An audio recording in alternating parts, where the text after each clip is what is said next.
This is On the Sidelines with Box 13. All right, welcome back into another episode of the On the Sidelines podcast. I'm your host, Ethan McReynolds, with my partner in crime, D-Jack, Dante Jackson. As always, D-Jack, a lot of stuff going on in the Seattle sports landscape right now. Cal Raleigh continues his just absolute tear, still mashing home runs.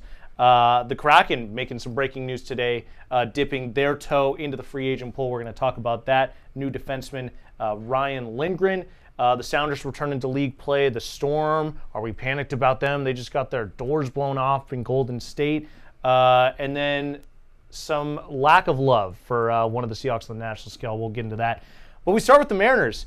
D-Jack, Cal does it again. 33 home runs, his 33rd bomb last night. He is the third most home runs by the end of June in Major League Baseball history. Yes. Cal Raleigh, MVP candidate. Now, key word being history. I mean, this is a historic season for Cal. Every time you turn around, he's breaking a record. He broke Johnny Bench's record. Now he's on pace with Barry Bonds of all players. Yeah. I mean, one of the greatest players of all time. Cal Raleigh continues to make history almost every at-bat. And the question I have for you, Ethan, if you're the opposing team, and trust me, I don't want it this way, but if you're the opposing team, why would you ever even pitch to Cal? Why would you pitch to this guy, ever? It makes zero sense. I mean, he's this past week hasn't been his best in the stat sheet, but he's walked 8 times. Yes. And, you mentioned the what you sent over to me, 6 walks in that series against the Rangers, 4 intentional walks. 4 intentional, yes. I mean, he's starting to get the respect that he has rightfully earned over the season. His walk rate, I believe, is in I just had it pulled up here, 96th percentile in baseball. This is a guy that has a lot of strikeout in his game, but he's taking his walks. It's something that I've sort of been screaming for Julio to do. Yes. You know, if they're going to try to make you get yourself out, don't let them do it. Like, take those pitches where you're not really going to do that much damage. They're sort of baiting you to try to make you do as limited damage as possible. Swing at a bad pitch. Swinging at those bad and pitches. That's the way you should pitch these players like a Julio and a Cal Raleigh. And my question is my statement being is they want to walk him. They're not giving him good pitches, and he's still leading the league in home runs. He's over Ohtani. He's over Judge. All these players, these frontline players, these A-plus players that you hear about, Cal Raleigh is leading the league in home runs. Again, Cal Raleigh, the big dumper, our player, the Mariners, is leading the league in home runs. It's fantastic. It's a great time. You know, it's unfortunate that the Mariners, you would think with an MVP candidate on their team, they would be doing a little bit better in the division. They'd be hovering, more than just 4 games over 500, I believe they're at right now. Yeah, 4 games. Right now they sit 6 games behind the Astros in the division. They're in that final wild card spot right now. If the season ended today, they would be in the postseason, 2.5 games above the Angels.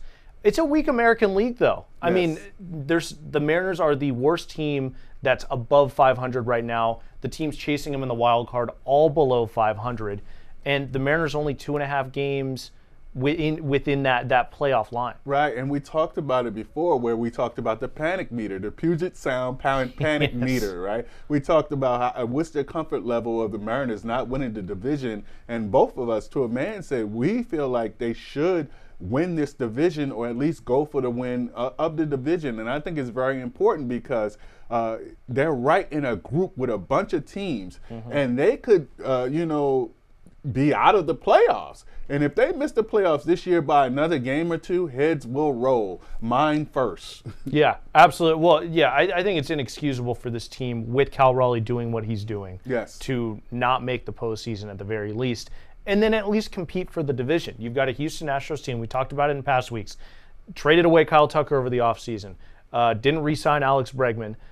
You've got Yordan Alvarez out without a timeline right now with a hand fracture. And then recently, Jeremy Pena has a cracked rib or something. He's going to be out for multiple weeks. Yes. So this is your time to strike if you're the Seattle Mariners. You've got the Royals for 3 more games. He took the series opener yesterday. Then you got the Pittsburgh Pirates heading into the All-Star break. You know who you got after the All-Star break? On the road at the Yankees, at the Tigers, 2 of the top 3 teams in the American League.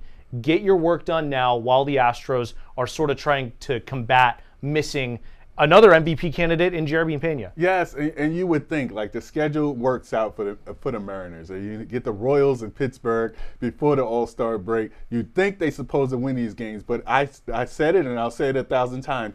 This team gets no benefit of the doubt. I mean, it's not a team that they're supposed to beat because guess what? They're still the Mariners, and they're going to Mariner.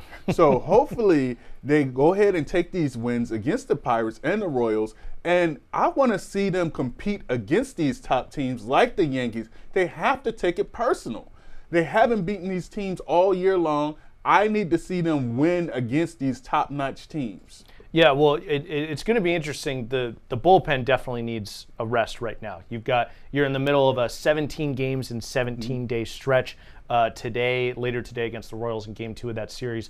As we're taping this on Tuesday, Game 12 of 17. Wow. This bullpen has not had a chance to rest whatsoever. Hopefully getting into that All-Star break and coming out of it fresh after a couple of days rest, going into those big series against the Yankees and Tigers does them some good. And I mean, the starting pitching has to step up. Yes. Hopefully this All-Star break gives them enough rest to where this starting pitching becomes the staff that we thought they would be. And you talk about the bullpen, it's because the starters haven't been there. The only starter that's been going deep into the games is Bryan Woo. Everybody else, Logan Gilbert, George Kirby, every other pitcher, they're going 5. I think Logan Gilbert has 1 quality start in 10. Kirby has 2 or 3 quality starts in 11 starts. So when you talk about quality starts and going deep into the game, that's why the bullpen is tired, because our starters are not showing up, and that's what this team was built around. So it's kind of ironic that some of the offense is picking up, because when you look at the Mariners' numbers, the numbers might not be consistent, but they are above average as far as the league. It's the pitching that's failed this team. Yeah, and you think about it, it's the team that was built on pitching. So it really is a season of backwards. I was going to give some love to a couple of starters. You mentioned both of them. George Kirby, actually, last 2 starts, 6 innings, 1 earned run. He's been nails. Hopefully that's sort of the start of him turning into a more consistent version of the George Kirby that we're used to seeing. And then Bryan Woo, he's gone 6 innings in all 16 starts this year. Yes. No other starter has done that this season. Absolutely incredible from Bryan Woo, a guy who has been battling injuries his entire career. So this season, the fact that in a year where the rest of the rotation has really been hurt, Bryce Miller, Logan Gilbert, George Kirby, for Bryan Woo to step up has been instrumental this season. And he's been really the one guy that's been saving the bullpen this entire season. Bryan Woo has been a godsend. And you know what? We haven't talked about him enough. Now, we've talked about him here on the sidelines, but as a whole, we haven't talked about him enough. He should be in the All-Star game, if you ask me. Yes. The strikeouts going deep into the game, he's been the Mariners' ace as far as I'm concerned this year. Bryan Woo should have All-Star game consideration, and we don't mention him. So you talk about Cal Raleigh, you talk about Julio being a fringe maybe All-Star, and I think that's about it as far as the Mariners. Maybe JP with the Pena injury could be in there. Yes, with the Pena injury, maybe JP sneaks in there. I doubt it, but I think Bryan Woo should be a shoo-in for the All-Star game. Munoz as well could. I'm sorry. Yes, of course, make it in there. Munoz. That's why I knew I was missing somebody. So you have 3 or at least 2 shoo-ins. You're talking about Cal Raleigh and Munoz. Definitely locked. Yeah. All right. Julio may get in. Julio is having a better season than some people think. I want a little bit more from him, but when you look at the numbers, he's right there with the rest of his peers. So, but Bryan Woo should get All-Star game consideration. Yeah, absolutely. And this is a July edition of On the Sidelines here on July 1st. And the trade deadline is fast approaching in Major League Baseball, coming at the very end of the month. Less than a month away now. It's pretty crazy. The Mariners have some holes in their roster that they need to fill. Adam Jude of the Seattle Times just released an article. He's very in touch with what the Mariners are thinking, has some very good inside sources. He's reporting that the Mariners are interested in adding at corner, infield, and in the bullpen, 2 things that I think we would agree they both sorely need. I think at third base you've gotten, it's been serviceable from Ben Williamson, but you can definitely get more from that position. At first base, Donovan Solano has definitely turned things around, but Luke Raleigh is nice to have him back from injury. He prefers playing in the outfield, so maybe you can make an addition there. Some names that Jude mentioned in the article. You've got former Mariner Eugenio Suarez with the Diamondbacks. First baseman Josh Naylor also with the Diamondbacks. Vinny Pasquantino, who's here at T-Mobile Park this weekend with the Royals. Ryan O'Hearn from the Orioles. First baseman Carlos Santana, another former Mariner that I also wish they did not get rid of when they did, from the Guardians.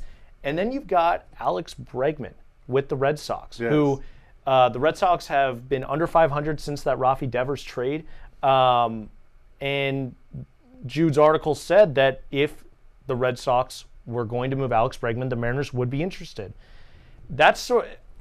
To me, that's a slap in the face. Yes. It sucks because to get a guy like that, it's a significant financial cost, which in the offseason, I and a lot of Mariners fans would agree that he was absolutely worth it. You get solid to elite defense at third base, a middle-of-the-order bat that's incredibly consistent. That you've seen in the division year after year. Like, what you're getting from Alex Bregman. He's a known quantity, and that's something that the Mariners don't usually go for. They go for more the budget bin, bargain basement. banking on upside. Alex Bregman, you know what you're getting. The fact that to turn around, not sign him in free agency, not really pursue him as hard as I feel like they should have, to turn around and say, hey, we're going to give up significant prospect capital to not only get him, but then pay him. So you not only have to pay him, but then you also have to give up the prospects. Yes. Man, it's just, go get him in the offseason. What are we doing? Like, I understand maybe he didn't want to come here. Right. If you want to get people to come to Seattle with this ballpark and the marine layer and all that stuff, I'm sure that narrative is floating around the league among the players, you got to overpay.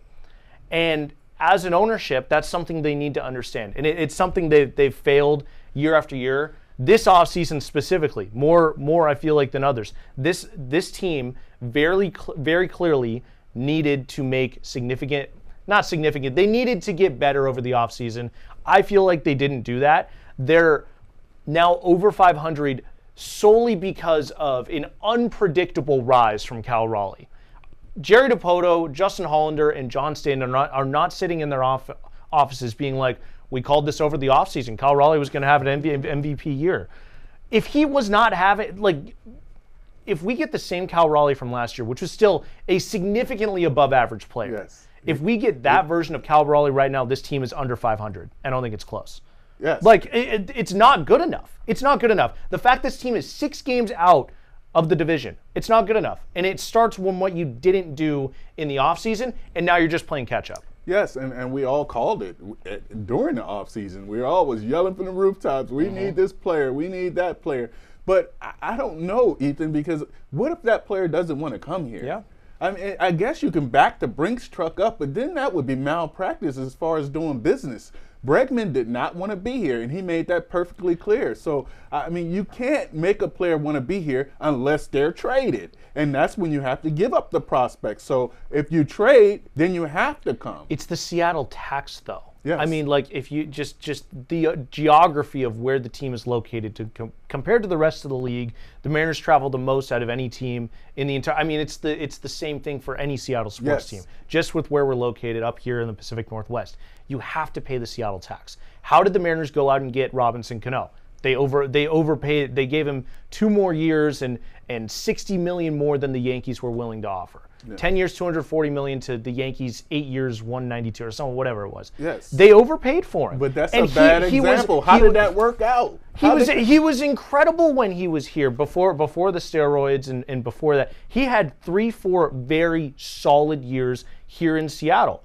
You weren't able to put the pieces around him. And so that's why you had to offload the contract, give up Edwin Diaz, you get Jared Kelenic in the trade. That allows you to reset and rebuild, and that's how we get here today. But I don't think the Robinson Cano deal was a mistake. I don't think it was a mistake, but I don't think he was worth that money.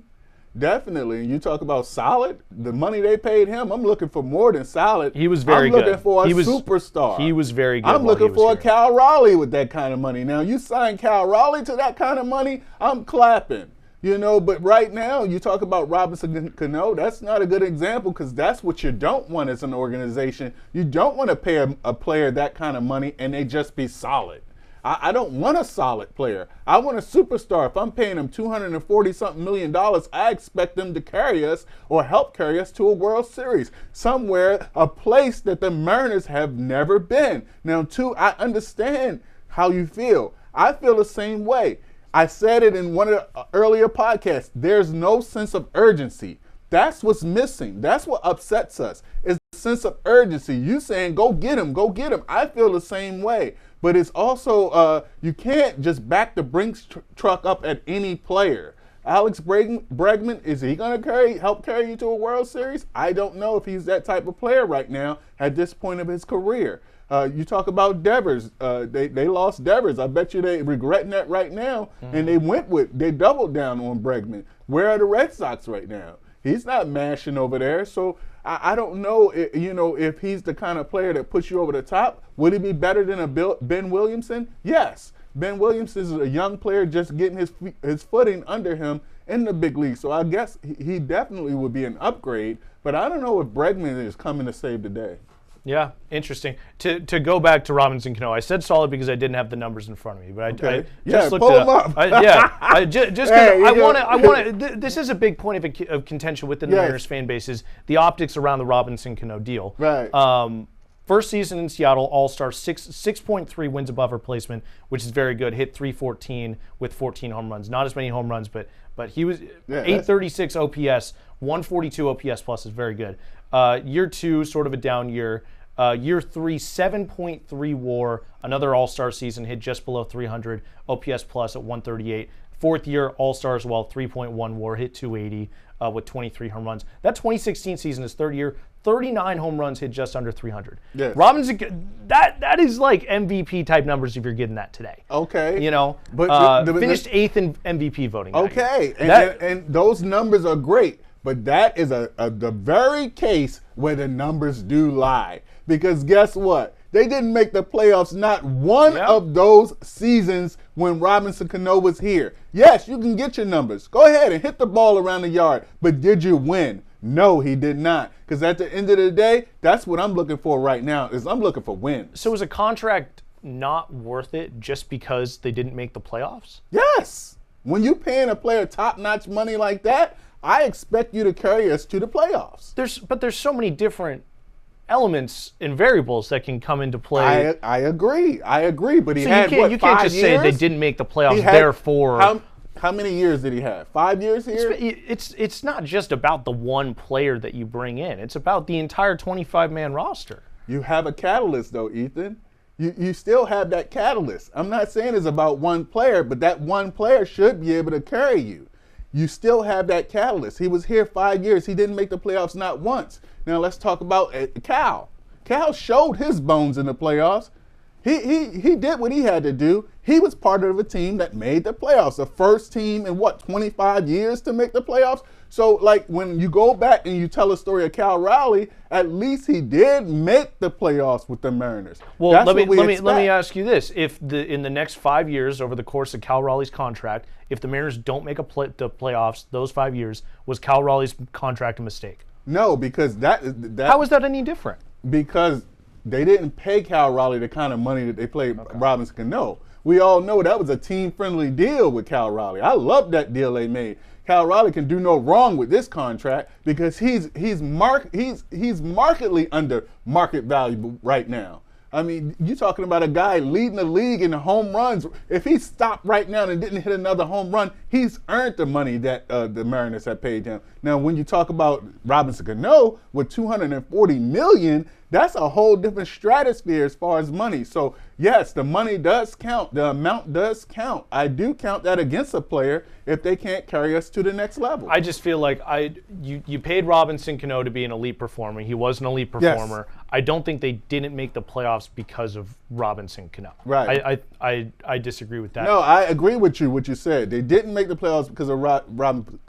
I agree with what you said, but they didn't make it. That's the thing about it. So, but I don't think you can just look at just black and white. They didn't make the playoffs, therefore the contract was a mistake. Okay. I don't think that there's other I don't have the numbers up in front of me, but how the rotation played, about how the rest of the lineup was. They had the big three of Nelly Cruz, Kyle Seager, and Robinson Cano. The offense was solid. The pitching staff just sort of fell off. Of course. And that's kind of my point of contention with the Mariners as an organization. Like, you always have one or the other. You can never get them clicking on all cylinders. Like, you can never get a full team effort with these Mariners, and that's what we begging for and hoping they put together. Let me tie it back to the trade deadline discussion. Adam Jude's reporting that the Mariners are going to be aggressive at the deadline. What do you make of that? I love it. I love to hear that. Now, I'll believe it when I see it. Right. Because they talk about it every year. But then, some years are better than others. Last year, I give them an A+. They picked up a Randy. Like you said, they picked up Justin, I forget his last name, but Justin Turner. Justin Turner. Mm-hmm. I'm sorry, they picked up another pitcher. So they went out there and they tried. And they picked up quality players. I like what they did last year. Can you do it again this year? You can't rest on your laurels, or, if you're the Mariners, because guess what? You have no laurels. You didn't make it to the World Series. Mm-hmm. That's the bottom line right now. Now, if it was another organization that had been there, they wouldn't get the same judgment that the Mariners do right now. You haven't been there. You have to be thirsty right now to make it to the World Series and willing to do whatever it takes, and that includes giving up quality prospects. I want to get to the World Series, period. Buried at the bottom of Adam Jude's article, a very key part in all of this, ownership reportedly willing to increase payroll for a trade deadline addition. Yes, Lord. Again, will believe it when I see it. Okay. So we will see what the Mariners do throughout this month. They are wrapping up game 2 of a 4-game set tonight against the Kansas City Royals. By the way, big start for Emerson Hancock. He's gotten shelled his last 2 times out. This is the time we need a bounce back from Emerson Hancock. Then Pittsburgh's in town before the All-Star break. Let's move on. Yes. Some breaking news from the Seattle Kraken. Okay. They have signed D-man Ryan Lindgren to a 4-year, $4.5 million per year contract with the Kraken from the Colorado Avalanche. Free agency just opening up, so Jason Botterill getting aggressive to start. He's a defensive D-man from Colorado. What do you make of the Kraken getting aggressive right at the start of free agency? I love it. Any team that's active, because guess what? It didn't work the last few years. Mm-hmm. So you're changing it around. Now, I'm not going to sit here and act like I'm a hockey guy and I know all the players and all that, but at least you're active and you're changing. You're turning things around, and I love to see it. You have a new regime in. You have a new GM, a new coach. Let's go ahead and build a team to their personality, and I like the move. So if you're aggressive and you're changing things, you're not standing pat, you're not going with the status quo, I love that. Well, change is a big word, because it's going to be coming. Our own Curtis Crabtree tweeting out that Ryan Lindgren, he's the now 5th left-shotted D-man that the Kraken have on their roster, along with Vince Dunn, Jamie Alexiak, Riker Evans, who's a restricted free agent they should be getting back, and Josh Mahura. So somebody going to be the odd man out. And it's not going to be Ryan Lindgren. Who is that going to be? Who do you think? Well, it's interesting. I was texting with Curtis. A lot of people are theorizing that it means Jamie Alexiak is on the way out. It makes sense. Vince Dunn is more of an offensive D-man. Jamie Alexiak more of a defensive D-man. So if you get rid of Alexiak, Lindgren comes in and sort of replaces Alexiak, spot for spot. Curtis did bring up that it sort of opens up the Kraken have some options now. Instead of dealing Alexiak, you could deal Vince Dunn instead for a bigger star. I think that would be really interesting. We've been talking about how the Kraken need to add a superstar in order to compete. Well, Vince Dunn, I don't know a lot of guys on the roster that have more trade value than him. Offensive D-man is a premium position in the NHL. This sort of opens up the Kraken to be able to do that. Could you net back a star for Vince Dunn? I don't know. I mean, I know he's a fan favorite here, so Kraken fans would hate the crackheads would hate to see him, hate to see him leave. Definitely, the Dunner, with the eyes and all that. So what kind of player would he net back is the question, and I don't know if he would net back the enough quality type player to be a star. Can he get a star back? Yeah, that'd probably be a better question for Curtis or for somebody that's more in tune with the league. But if the activity though. Yeah, love the activity by the Kraken. By all means, they can't stand pat. Yes, they cannot stand pat. Exactly. They need to improve this roster. And maybe the analytic numbers aren't the best on Ryan Lindgren. From what I've been reading, the team is worse offensively when he's on the ice, and they're not exactly keeping pucks out of the net at as high of a rate if you wanted when he's on the ice. So, there's some question marks there from what I've been reading from the analytics people. But you got to change something up. You got to try. I feel like you got to try if you Kraken, because guess what? Let me say it right now. You lost momentum, Kraken. You lost momentum. You had this town on fire for hockey, and you dropped the puck. You dropped the puck. You did, and I'm gonna leave it at that. Yeah, we're gonna be keeping an eye on the Seattle Kraken as they move through free agency. But let's go over to some soccer. The Seattle Sounders. Okay. We talked a lot last week about how they would respond from the Club World Cup. Would it be a letdown? Would they be able to get out of bed with a fire under them against Austin FC at home? They did. They won 2-0. Yes. A very convincing result. Danny Musovski was incredible. He scored the second goal, also hit the post early on, I think within 15 minutes of the start of the match. Had another great chance. 2-0 win over Austin and return to league play. What'd you think, DJ? I loved it. I watched that match, actually, and I loved it. I liked what I saw. They did exactly. I mean, I'm not Smetzer, but I called it. I said, hey, put that lining up in there with them youngsters and let them run around, and that's what they did. Now, let's talk about Musovski, because he's been what the Sounders been lacking. Yes. He would stay in my lineup until he's not, because Jordan Morris. Over Jordan Morris, wow. Definitely. Because when you look at the numbers, he's actually on pace to match Jordan Morris' season goal record right now. Danny Musovski, where did this guy come from? He puts the ball in the back of the net, and he would be in my 9. Right now, no question about it. Over Jordan Morris or anybody else, definitely he scores, and that's what we need to do. Now, and my other guy, Paul Rothrock. I mean, how much more can I say about the guy? The effort, you can't coach that.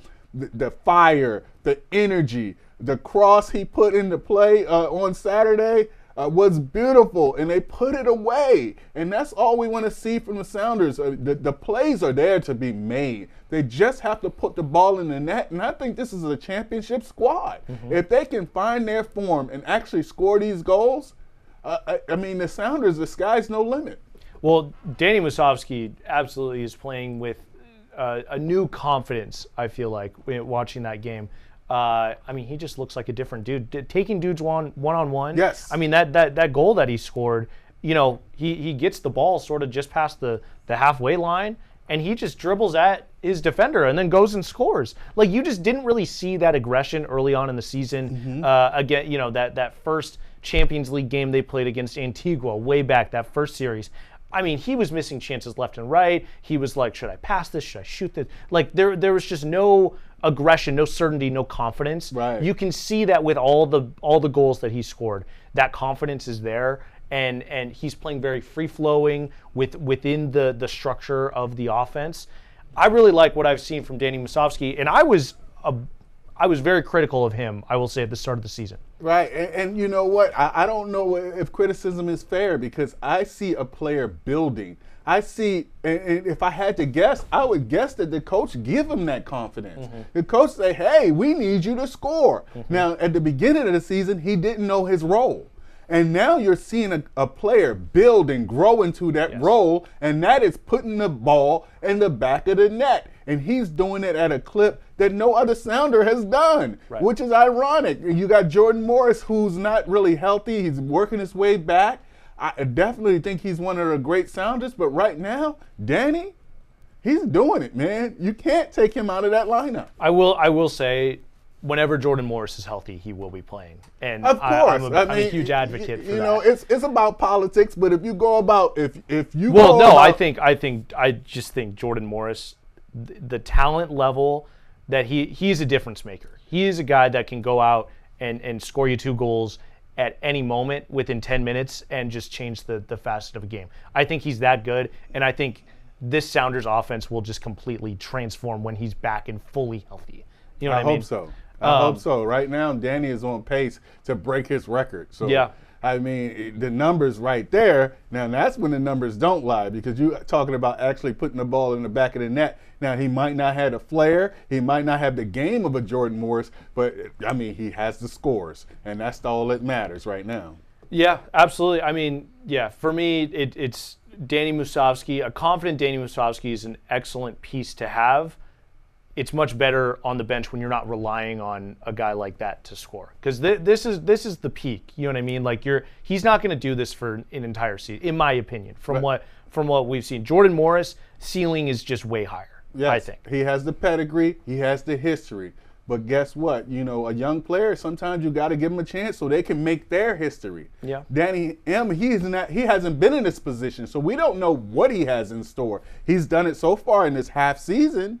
And so he has another half a season to go ahead and continue on his pace, and I think he can do that. Let's do a new segment for right now. We're gonna do start bench Ferry for the Seattle Sounders. What does Ferry mean? You know, Seattle. You got the Ferry. No, like instead of cut, instead of start bench cut, start bench Ferry. Just send him off. Send him off to Bainbridge, Vashon. Yeah, we'll send him to Vashon. We'll send him on the Zips trips. We'll send him the Zip trips, and they got to stay over there. Don't send him to Keytron though.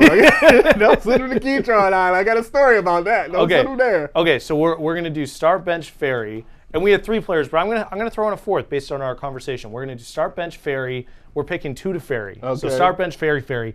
Jesus Ferreira, Danny Musovski, Pedro de la Vega, Jordan Morris. Okay. What do you think? I am starting Danny Musovski, like I talked about. Okay. I'm going to bench Jordan Morris and Pedro.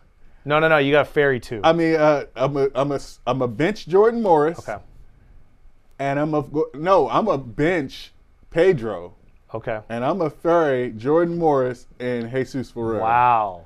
Because, and then let me tell you why. I'm a Ferry. Jordan Morris, I mean, we could say it together. You can't help the club in the tub. He's working his way back. He has a history, an injury history. This guy can never stay healthy. One of the greatest Sounders ever. I'm not going to say anything about that. Definitely the talent is there, but he cannot stay healthy. He's on the Ferry. I'll send him to Vashon, okay? Wow. All right, Jesus Ferreira. Designated player? Yeah. Supposed to be it? Just scored it. No, not designated player. I'm sorry. Designated player talent. All right, designated player talent, okay? Just scored his 2nd goal with the Mariners all season. Yeah. You going to do a Ferry, you're going to Whidbey. We're going to send you to the Orcas Island. We're going to send you far away, okay? You're supposed to be coming in here scoring for us. It's a nice goal. Nice goal that he scored. A beautiful goal. Nice goal that he scored. The cross from Rothrock, I mean, that ball was halfway in the net when he sent it across. So, okay, like even tough finish. Hey, it's a tough finish. Great finish. But the 2nd goal all season, this is not what we expected from Ferreira. You're on a Ferry on your way to Orcas, okay? Now, Danny, hey, the results are there. What more can you say? The proof is in the pudding. He's put the ball in the back of the net. He's on a record pace, okay? And De La Vega, the talent is there. I see it. I love to see a flashy, twitchy athlete. You can see it. He jumps off the screen. Has he earned the confidence of his coach yet? No. But I think the talent is there, and eventually it will show. So I would go ahead and sit Pedro. Interesting. Give me what you think. Oh yeah, who you going with? It's hard. I think out of those players, you start Jordan Morris. Okay. I'm gonna go start Jordan Morris. Still living in the past. At the beginning of the season, I mean, he was just absolutely incredible before going down with those injuries. I mean, he was the main reason why they got off to such a hot start before going down. I'm benching. Oh, that's so hard. Unfortunately, I got to send Pedro de la Vega on the Ferry. Okay. I'm not sending him far. I'm sending him to Bainbridge, but I'm sending him on the Ferry. Because what I just can't get past is, for some reason, Brian Schmetzer just doesn't trust him. Yes. I don't know what it is. How Pedro de la Vega does not have a starting role on this team. I think, I'm glad that Ryan Kent's not starting over him anymore. I like Ferreira and Rothrock on those wings. That makes sense to me if you're not going to start Pedro de la Vega. But I just the talent is there for Pedro. You spent a club record transfer fee. When you're just I know that Brian Schmetzer's not looking at how much everyone's making and how much came in here for, but when you talk about a club record transfer fee, Nico Ladero and Raul Ruidiaz came in here and they transformed this roster. They came in here, they scored goals, they were impact players that were in the conversation for the best in the entire league. Pedro de la Vega is not that. I don't know if he's been given the leash to go out and be that. I would love Brian Schmetzer to show some confidence in him. And, it's not like when he's on the field, they're an awful team. Right. The production just hasn't been there. Yes. You can still see he's productive. Like, the results maybe don't show as much. He's not bagging you 10, 15 goals.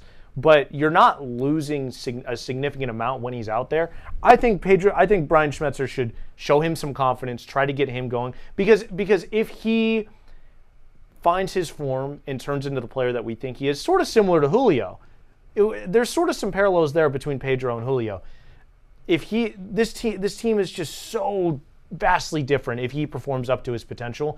I feel like you can sort of play the ceiling there because you're not losing much by playing him, as opposed to a Jesus Ferreira or a Paul Rothrock. We made this argument, a couple episodes with ago with Nico. Yep. I said, go ahead and put him in there and let him go. Wind him up and let him go. Mm-hmm. Show him some confidence. Give him a little rope. I still feel the same way about Pedro. That's why I would bench him. I would keep him close.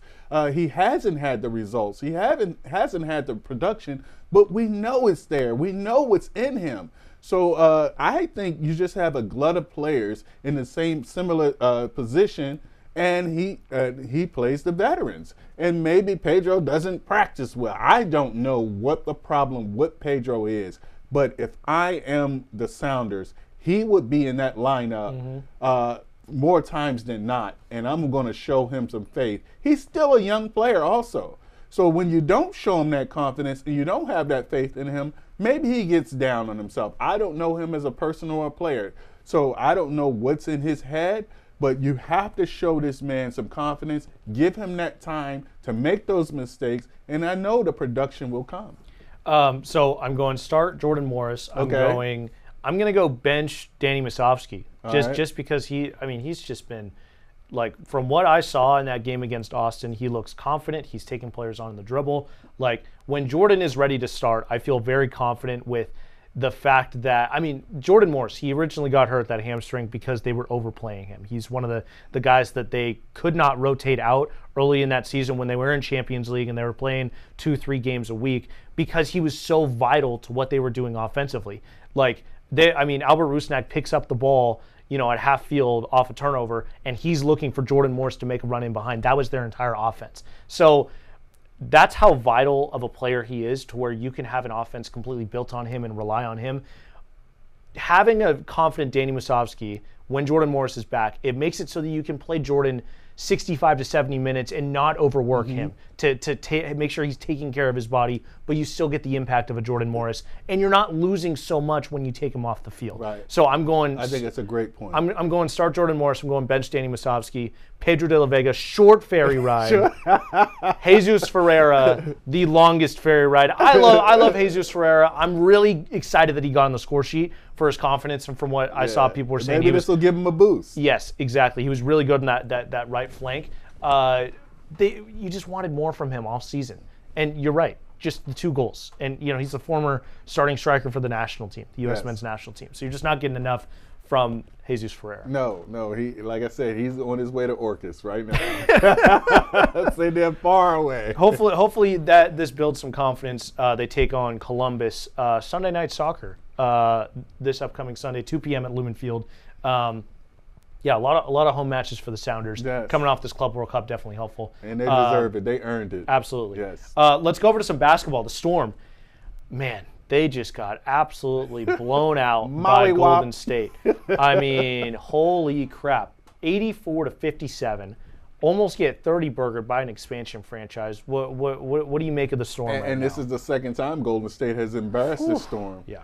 I'm going to go ahead and give a message to the Storm. Storm, you're not good enough to overlook an opponent, whether they're a new franchise, expansion team, or whatever. You're not that good to overlook an opponent, and that's what it looked like they did. They looked like hey, it's just an expansion team. They're just Golden State. Well, they embarrassed you once before. And you're talking about a Storm team that then beat the Aces, the Mercury, and also Minnesota. So they beat the best team, and New York. Throw New York Liberty in there. They beat all 4 of the better teams in the WNBA, and then they go ahead and get mollywopped by the Golden State Valkyries. It's inexcusable. They wasn't ready. I mean, I would question everything from the coach on down. This is a veteran team. You should not lose a game like this. Well, and how many times last year did they lose a game they shouldn't have lost? They sit in the post-game press conference, be like, "You got to show up every night." Skylar Diggins, like, we weren't ready to play tonight. Right. How many times did that happen? Like, it just feels like it's an ongoing theme, and I feel like it's the same thing with the Kraken. Like, some nights they're just not ready to play, and I feel like it. With all sports teams. Who does that fall on though? When you're not. I was going to ask you that. I mean, to me, that's coaching and that's leadership, and I feel like this team has very strong leadership. So in the locker room. So does that fall on Noel Quinn? I believe so. I mean, when you lose by 30 to an expansion team, I think that does fall. I mean, partially on the coach. It's all about the players, definitely, because they're the ones on the court. But this is an alarming loss, and it's the second one.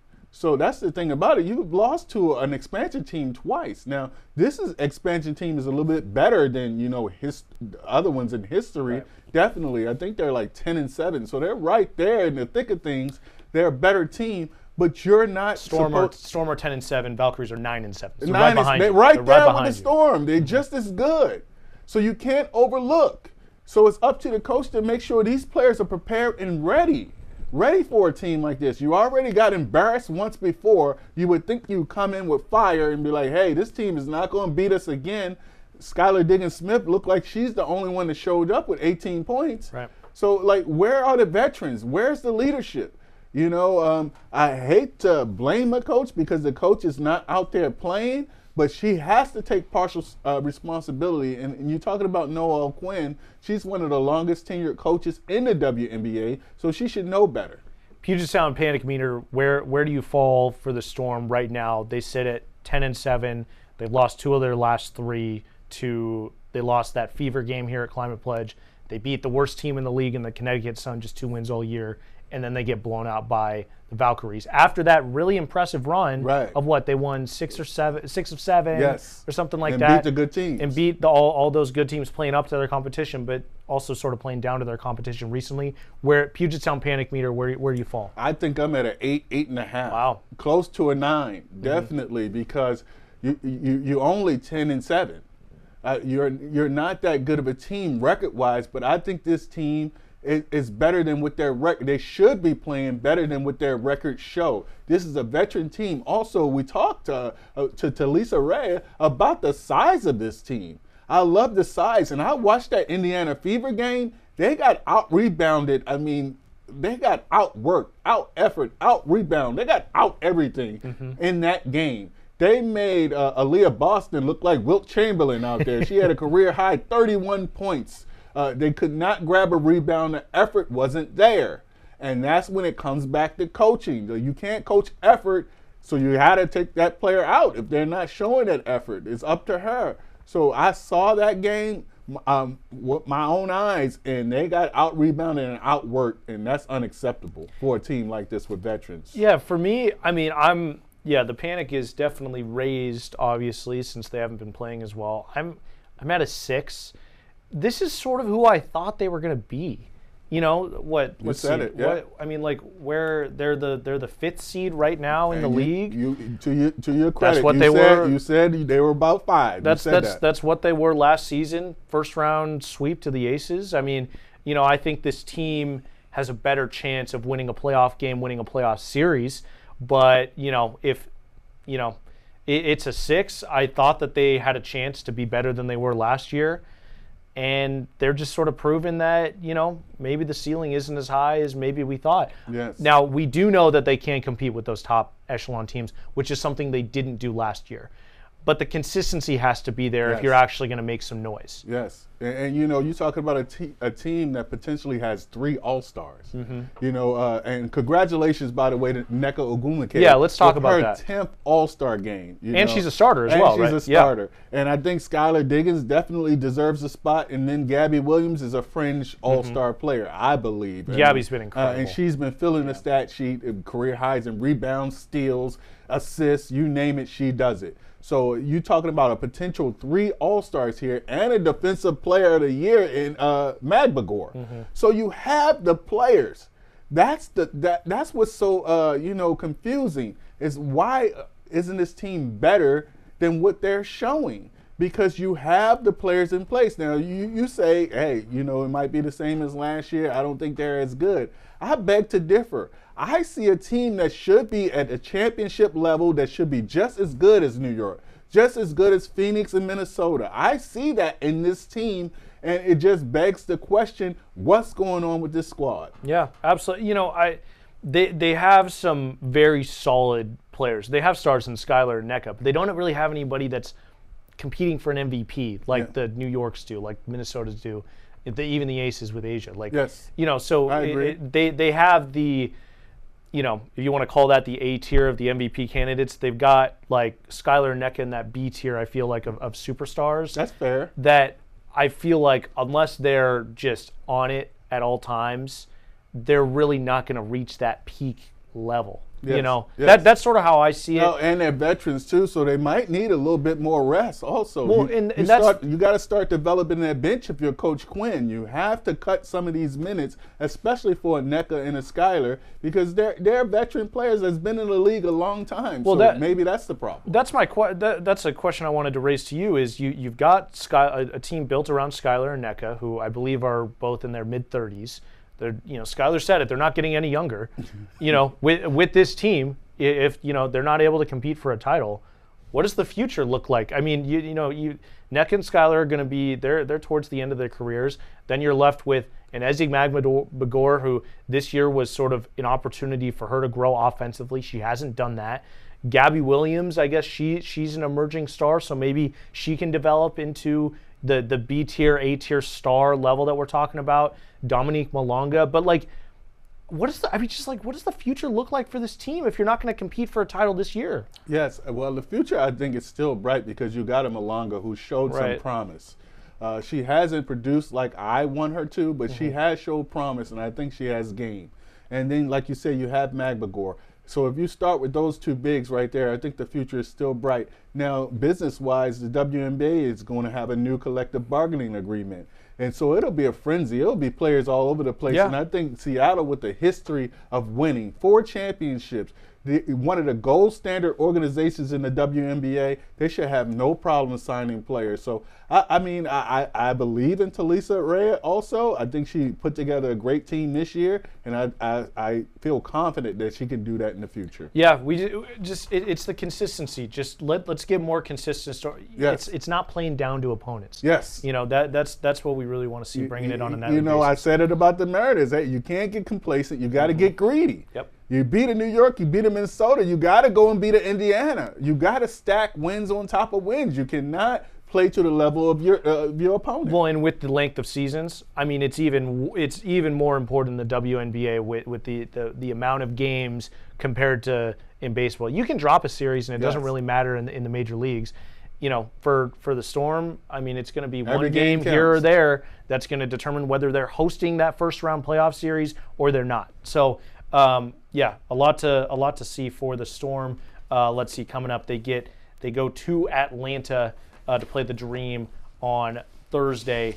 They're right above them in the standings, number 4, so very important game for the Storm. Let's move on. We got some What's Trending. Yes. DJ, you wanted to talk about the Seahawks. Yes, the Seahawks. I mean, the NFL, actually, they came out with their 100 top players. Mm-hmm. And we all know it's that time of year, they always get something wrong when these 100 players, so they unveil, or reveal 98? 97 to 100. Yes, I'm sorry. 199. 100, I believe, was Ladd McConkey, the wide receiver from, the San Diego Chargers, or the Los Angeles Chargers, excuse me. 99 was Leonard Williams, defensive tackle for the Seahawks. And you're wondering, it's 98 players better than Leonard Williams? Did they see him play last season?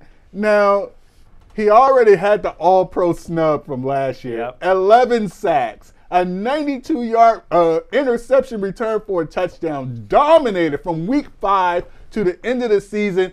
I believe he was the best player in the NFL, period, bar none. And they snubbed him from the All-Pro. He had to be an alternate in the Pro Bowl. You know what? I changed my attitude. Thank you, NFL. Thank you, because hopefully he has a chip on his shoulder and he wants to get his lick back. Leonard Williams being number 99 on the top 100. Come on, that's malpractice. They always get it wrong. Specifically with the Seahawks. Yes. No respect. I feel like that's the theme of this offseason. It's just a lack of respect for what we're building up here in Seattle, from the being picked to finish last in the NFC West to all the hate for the Sam Darnold move. I think there's a lot of people underrating what this defense is going to be, and obviously what Leonard Williams is. He is a known commodity, a force on the interior of that defensive line. I think one of the most important positions in all of football, aside from the offensive line, what you're doing on the defensive side of the ball, just disrupting everything that an offense is trying to do against you. He's going to be the catalyst for what Mike McDonald's defense is this season. And yeah, you said it. There are not 98 players better than Leonard Williams in the National Football League. And let me say this. Now, the top 100, I believe, is picked by the players. And they always get on the media. You don't know anything. You didn't play the game. You didn't play. What do you know? Well, this goes to show you, every year they mess this list up. The players vote on this list. Every year they miss the mark on this list. You don't watch the games, player. You don't watch the game. I've been watching football for over 45 years, okay? Did I ever play in the pros? No, but I know what I'm watching. And I saw Leonard Williams play last year, and guess what? He was one of the best players in the NFL. There's no way it's 98 players better than Leonard Williams, period. And I think even last year, they picked, Lamar Jackson or one of them as the top quarterback when you got Patrick Mahomes at number 5? What are you doing, players? I don't want to ever hear a player talk about, you don't know what you're talking about. You never played. Yes, we do know what we're talking about. We actually watch the games, okay?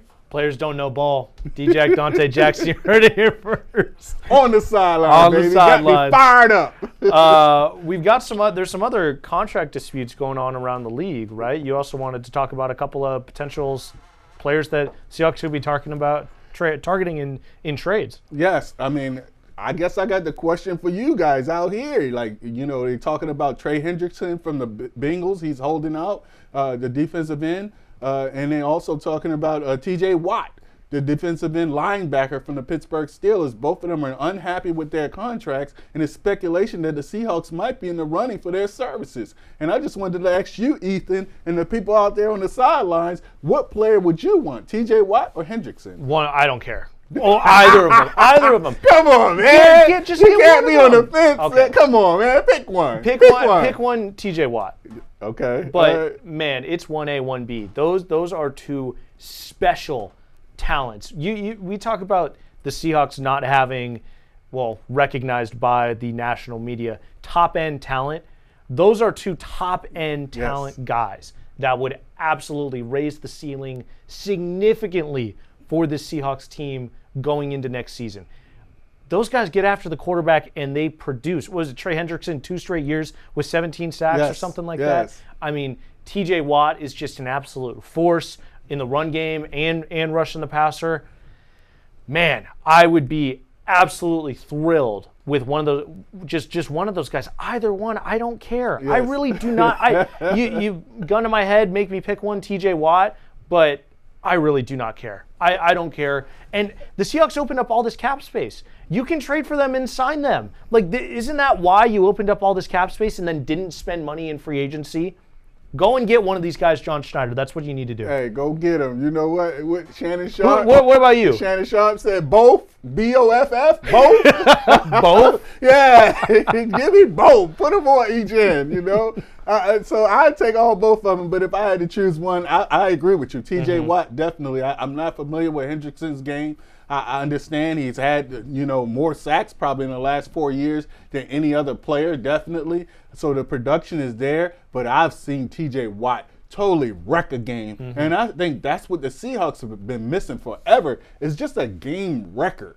If you put him on the same side, say, as a Witherspoon, on the same side of the field, I mean, that whole side of the field would be just shut down with a TJ Watt. So I definitely prefer Watt. And it looks like the Steelers are, they're looking to make a deal, definitely. So they just traded for Jalen Ramsey. They traded their safety, Minkah Fitzpatrick. And they also got a tight end in Jonnu Smith, who was speculated that they might be going after Fant for a tight end, Noah Fant. So from the Seahawks. But they got their tight end. So hopefully now you want to give up a TJ Watt, I'd take it in a heartbeat. Pulling up the numbers from Watt and Hendrickson, they're pretty comparable. Both just finished their age 30 seasons. Hendrickson led the league with 17.5 sacks last year, 17.5 sacks the year before as well. TJ Watt this past year, 11.5 sacks the year before, led the league with 19 sacks. Right. He's game record. He's 3 years removed from a 22.5 sack season. He's 5 out of the last 6 years. Second team All-Pro at least, with 4 of those being first team All-Pros. I mean, you talk about pedigree and bringing dudes in that you know what they're getting. Guaranteed production, pretty much. You can't wipe the smile off my face right now. Just the prospect. Just the talking about getting a TJ Watt with this Seahawks defense that's already projected to bounce into the top 10 just by being in the second year of Michael McDonald's scheme. And you throw a TJ Watt in there. Now, it's one thing that I've always wanted with the Seahawks. They always, they coveted versatility. You have a lineman dropping back and all that. I didn't like that. I don't like that at all. I like a one-trick pony at the end of my defense at defensive end, and that's go get that quarterback. And that's what TJ Watt does. He goes to get that quarterback, and that's what I think this team needs. Definitely. Let's wrap up the show. You had one last item for what's trending. Yes, what's trending. We're talking about the NBA, and we don't like to talk about it around these parts. Oklahoma City Thunder, they just won the championship, and guess what? Finals MVP.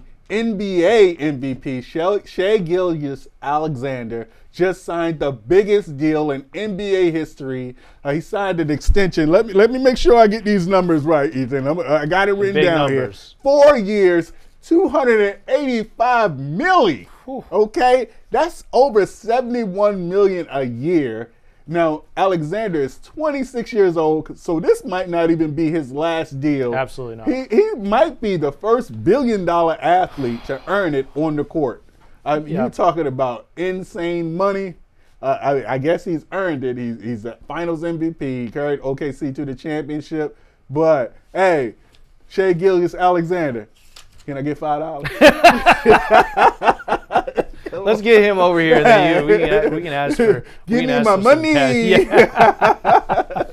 Yeah, I mean, he's at the beginning of his prime. But man, what he does with the foul baiting, I can't stand it. You're not doing that. I can't stand it. You're not doing that. And I'll tell you right now, just got back from Hoop Fest over the weekend. It was an excellent weekend. You could see it. You could see it in the play, and it's all SGA's fault. Dude's driving, taking 2 steps, going like, hey, and then calling a foul, and it's call your own fouls, no refs. Right. You get an automatic free throw. I saw some of the most heinous foul calls of all time. We're playing pickup, trying to have fun, and guys are just foul baiting. It sounded like you was out there fouling. That's what it sounded like. No. Somebody sounded a little bitter there. They calling? Well, no. It was my buddy's team that I was watching. It wasn't me. No, we played against some cool dudes out there that weren't doing anything, unsportsmanlike. I can't put that on him. But you watch SGA in the finals, and they took it out. They were like, I'm going to do that out on the court. This might be before your time, but Michael Jordan, the GOAT, all right, the greatest of all time on many people's list. Yeah. You couldn't breathe on this guy.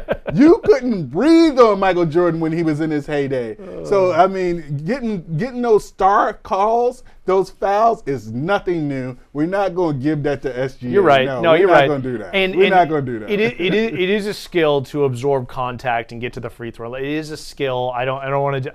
I just think it's funny. You how got much me crying, man. I think it's funny how much of that I saw this weekend at Hoop Fest in Spokane. I think it's funny. Because of Curry, everyone's shooting the 3-point shot. Because of SGA, they're doing the foul painting. That's my Dante's Inferno for this week. Yeah, we're gonna have to go ahead and have you go off on that. Yeah. Oh my God. Yeah, man. I wish I had video for you, to be quite honest. All right. That's going to do it for this episode of On the Sidelines. Yes. Be sure to follow us on Instagram, On the Sidelines Podcast. Dante, you've been a lot better at putting stuff up there than I have. I need to get on that. Yeah. But yeah, we're posting a lot of clips over there. Interact with us. Tell us what you want to see. Shoot us some questions. We'll talk about it here. We want to hear from you guys, all the people listening. We love you guys. Yes. And yeah, comment in the comment section. Shoot us some comments. Interact with us, please. Yeah, that's going to do it. For D-Jack, Dante Jackson, I'm Ethan McReynolds. See you next time on the Sidelines. Let's go! On the Sidelines is available wherever you get your podcast.